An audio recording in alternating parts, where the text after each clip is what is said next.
The video you're about to see is for historical purposes only. It is an almost daily snippet of 1010 Wins broadcast in New York City and the New York City metropolitan area. On my morning commute, I listened to this news broadcast and decided to share a snippet of the news for historical purposes. The mission is to record history. The News Watch never stops. This is 1010 Wins at 92.3 FM. You give us 22 minutes, we'll give you the world.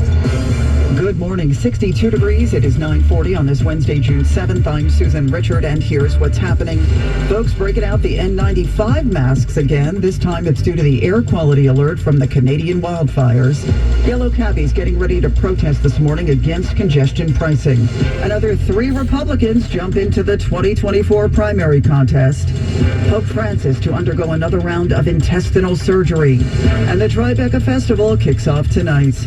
In sports, both the Yankees and Mets lost. Aaron Judge is on the 10-day injured list, while Jacob deGrom is set for season-ending surgery. AccuWeather today, this hazy sunshine and a high of 77. Wins News Time 9:41. Traffic and transit from Karen Stewart.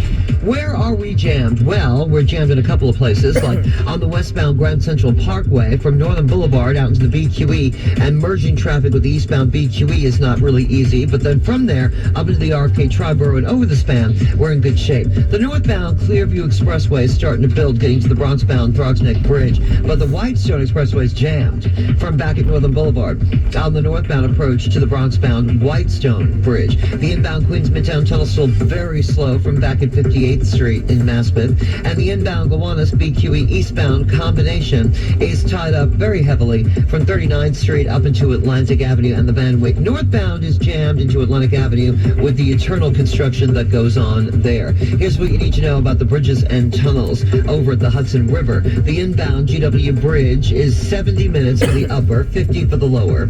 So we've improved a little from that 90-minute number, which was just scary. The outbound George is 35 to 40. The inbound Lincoln is 45, and the inbound Holland Tunnel is 35 minutes. Our next report is 9:51. I'm Karen Stewart, 1010 Wins on 92.3 FM. The smoke from those wildfires up in Canada is still causing problems around here. We've got an air quality alert in effect. And the air quality is expected to deteriorate here in the city this afternoon into tonight.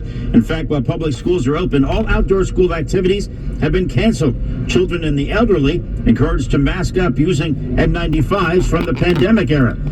Olameda just got back to the city from college. It feels like school, so I go to school in Colorado, and like the wildfires are always there. Now that I'm back home in New York, it's like, oh, now it's reached me where I am again. I can't escape it. Dr. Terry Gordon is a professor of environmental medicine at NYU. When this episode happened, I thought, boy, I hope this isn't the new norm. The EPA says air quality in New York City yesterday was the second worst in the country and some of the worst in the world because of the smoke. Glenn Schuck, 1010 Wins at 92.3 FM in Midtown. Mayor Adams to discuss all of this shortly at 10 this morning. You will hear that live on 1010 Wins at 92.3 FM. Do stay with us.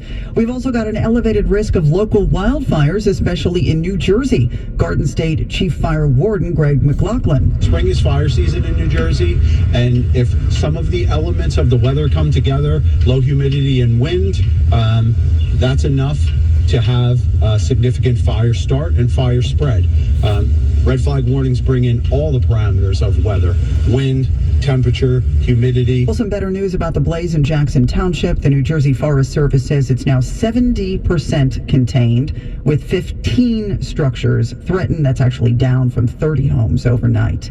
City Meals on Wheels getting ready to help vulnerable New Yorkers to not have to choose between putting on the AC this summer and eating. CEO Beth Shapiro. I do think summer is becoming more of a concern to people than it ever has before. Climate change is altering summer months, and the summer is warmer and warmer than it ever has been before. Today they'll be prepping 45,000 meals. You can support this effort at citymeals.org. Cabbies to rally again today outside Governor Hochul's Manhattan office against congestion pricing. Mayor Ravi Desai heads the New York Taxi Workers Alliance and tells 1010 Wins they want yellow cabs to be exempt from what they call a tax. Yellow cabs are only about 1% of the total vehicles in the CBD. In other words, the MTA would not make much money from yellow cabs directly, but if they do add on this third tax, yellow cabs will soon begin to disappear. In a statement, the MTA said, quote, the number of taxi and for-hire vehicle trips has doubled in recent years, increasing traffic and pollution while travel speeds in Manhattan dropped precipitously. Congestion pricing provides a solution and improves mass transit for the vast majority of people who commute on buses and trains. Mass transit advocates to rally today to call for the city to let more people get discounted subway and bus rides. Danny Perlstein of the Riders Alliance. Fairfares is the largest low-income transit discount program of its kind, but it really has not met its potential because it's also one of the most restrictive. And unfortunately, there's a lot of people who are struggling in this city who don't quite qualify, and we need it expanded so that those folks are eligible too. They're going to rally this morning at 10 o'clock. That's outside the City Hall subway station on the R line. 62 degrees. We've got this hazy sunshine going. The humidity 51%. Winds northwest at 15. 62 going up to 77. Again, we've got an air quality alert in effect.